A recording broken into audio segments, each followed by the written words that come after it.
नमस्कार मंडळी, चला तर आज मस्त झणझणीत चमचमीत वांग्याची भाजी कशी करायची मी दाखवणार आहे। अगदी सोप्यातले सोपा प्रकार आहे हा वांग्याची भाजी करण्याची। भरली वांगी या पद्धतीने नक्की एकदा ट्राय करून बघा आणि मग मला कमेंट मध्ये सांगा कशी झाली ती। चला तर मग करूया सुरुवात। वांग्याचे बरेच प्रकार असतात, त्यातले मी काटेरी वांगी इथे घेतलेले होते। छोटे काटेरी वांगीचे सगळे वरचे काटे मी काढून घेतलेले आहेत। देठ असंच ठेवायचं, देठाकडची थोडी वरची बाजू जरा कट करून घेतली आणि 4 भागामध्ये वांगी सगळे कट करून घेतलेले आहेत। मी व्हिडिओ मध्ये बघू शकता, तुम्ही याप्रमाणे करा। तुम्हाला पाहिजे त्याप्रमाणे तुम्ही वांगी कट करू शकता।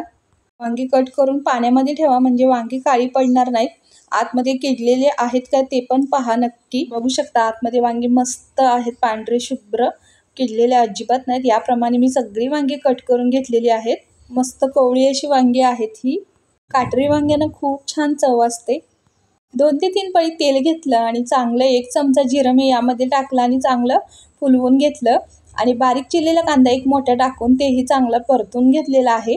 कांदा परततानाच यामध्ये मी वांगी सगळे घातली आणि डाग पडेपर्यंत तेलामध्ये चांगली परतून घेतलेली आहेत। तेलामध्ये वांगी चांगली परतली की खूप छान चव येते आणि फक्त यामध्ये थोडंसं मीठ घालणार आहे। 1 टोमॅटो घातला आधी बारीक चिरलेला यामध्ये आणि तो पण परतून घेतला आणि मग थोडंसं मीठ घातलं आहे मी आतमध्ये। वांग्याच्या मस्त मीठ जाऊन त्याची चव भारी लागते। वांग्याला चांगले डाग पडेपर्यंत वांगी चांगली तेलामध्ये फ्राय करून घ्यायची।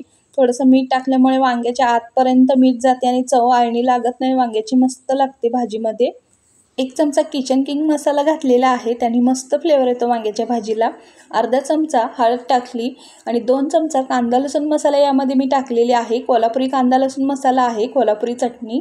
तुम्ही तुमच्या घरचा कोणताही मसाला इथे टाकू शकता। तर 1 चमचा गरम मसाला मात्र टाकायला विसरू नका। आता मी 1 छोटी वाटी फक्त पाणी घालणार आहे यामध्ये, थोडंच पाणी घाला आणि छान असा भाजलेला शेंगदाण्याचा कूट यामध्ये मी टाकणार आहे 2 चमचे शेंगदाण्याचं कूट टाकायचं आणि चांगलं परतून घ्यायचं आहे।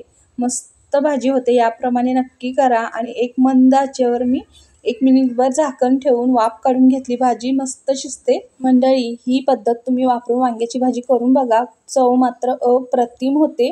बारीक चिरलेली भरपूर कोथिंबीर घालायची आणि चांगलं वांगी परतून घ्यायचे। मस्त तेल सुटले आहे वांग्याला। तुम्हाला माहिती आहे का मंडळी, मी याच पद्धतीने भरली वांगी करते नेहमी। जास्त प्रमाणात आचारी जेव्हा करतात तेव्हा हीच ट्रिक वापरून भरली वांगी करतात आणि भरपूर प्रमाणात भरली वांगी करायची असतात, त्यामुळे प्रत्येक वांग्यात मसाला भरत बसत नाहीत। याच प्रमाणात वांग्याची भाजी करतात। याप्रमाणे नक्की एकदा ट्राय करून बघा।